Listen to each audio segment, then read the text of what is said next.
Hello friends, welcome back to Pink's Kitchen Tamil. இன்னைக்கு நம்ம வெந்தயக்கீரை தோசை எப்படி செய்யறதுன்னு தான் பார்க்க போறோம்.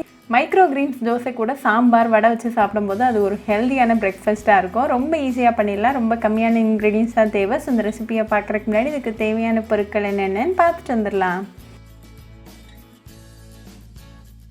ஒரு மிக்சிங் பவுலில் 3 கரண்டி அளவுக்கு தோசை மாவு சேர்த்துக்கோங்க. நான் ஆல்ரெடி தோசை மாவு எப்படி வீட்டிலேயே பண்ணுறதுன்னு ஒரு வீடியோ பண்ணியிருக்கேன். அதோட லிங்க்கை நான் டிஸ்கிரிப்ஷன் பாக்ஸில் கொடுக்குறேன், மறக்காமல் செக் பண்ணிக்கோங்க. இது கூட ஒரு 2 டேபிள் ஸ்பூன் அளவுக்கு சாப் பண்ண வெங்காயம் சேர்த்துக்கோங்க. அதே மாதிரி இது கூட ஒரு 2 டேபிள் ஸ்பூன் அளவுக்கு சாப் பண்ண வெந்தயக்கீரை சேர்த்துக்கோங்க. வெந்தயக்கீரையில் கேலரிஸ் ரொம்பவே கம்மியாக இருக்குது. இதில் நிறைய ஆன்டி ஆக்சிடென்ட்ஸ் இருக்குது.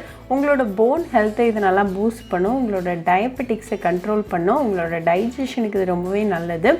வாய்ப்புண்ணெல்லாம் க்யூர் பண்ணும். அதே நேரத்தில் உங்கள் ஹார்ட்டுக்கு இது ரொம்பவே நல்லது. என்னோடய தோசை மாவில் உப்பு ஏற்கனவே இருக்குது, ஸோ நான் இதில் ஆட் பண்ணிக்கல. உங்கள் தோசை மாவில் உப்பு இல்லைன்னா ஒரு 1/4 டீஸ்பூன் அளவுக்கு உப்பு சேர்த்துட்டு அதையும் நல்லா கலந்துருங்க. இப்போ கரெக்டான பக்குவத்தில் இருக்குது. நம்மளோட வெந்தயக்கீரை வெங்காய தோசை மாவு ரெடியாக இருக்குது. ஸோ தோசை எப்படி செய்கிறதுன்னு பார்த்துடலாம். ஒரு தோசை தவாவை சூடு பண்ணிக்கோங்க. அதில் 1 கரண்டி அளவுக்கு மாவை சேர்த்துட்டு நல்லா ஸ்ப்ரெட் பண்ணி விட்டுருங்க.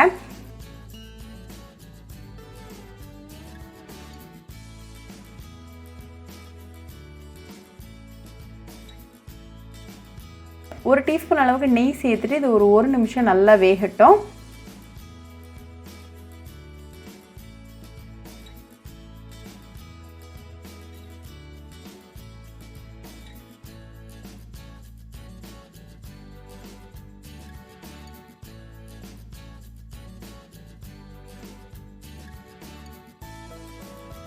ஒரு நிமிஷத்தில் ஒரு சைடு நல்லா வெந்து கோல்டன் ப்ரௌனாக வந்திருக்கு. ஸோ இதை ரிமூவ் பண்ணிடலாம்.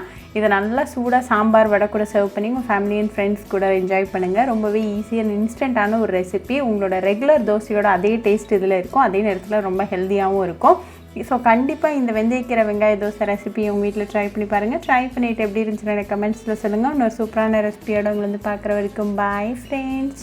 உங்களுக்கு இந்த வீடியோ பிடிச்சிருந்தா லைக் பண்ணுங்கள், ஷேர் பண்ணுங்கள், கமெண்ட் பண்ணுங்கள் அண்ட் மறக்காமல் சப்ஸ்கிரைபும் பண்ணிடுங்க. கூடவே பக்கத்தில் இருக்க பெல் ஐக்கானையும் கிளிக் பண்ணிக்கோங்க. அப்போ தான் நான் போடுற வீடியோஸ் எல்லாம் உங்கள் நோட்டிஃபிகேஷனில் வரும். உங்களுக்கு ரெசிபிஸ் இங்கிலீஷில் பார்க்கணுன்னா பிங்க்ஸ் கிச்சன் சேனலில் பாருங்கள். சேனலோட லிங்க் நான் அந்த டிஸ்கிரிப்ஷன் பாக்ஸில் கொடுக்குறேன், மறக்காமல் செக் பண்ணுங்கள். இன்னொரு இன்ட்ரெஸ்டிங்கான ரெசிபியோடு உங்களை பார்க்குற வரைக்கும் பாய் ஃப்ரெண்ட்ஸ்.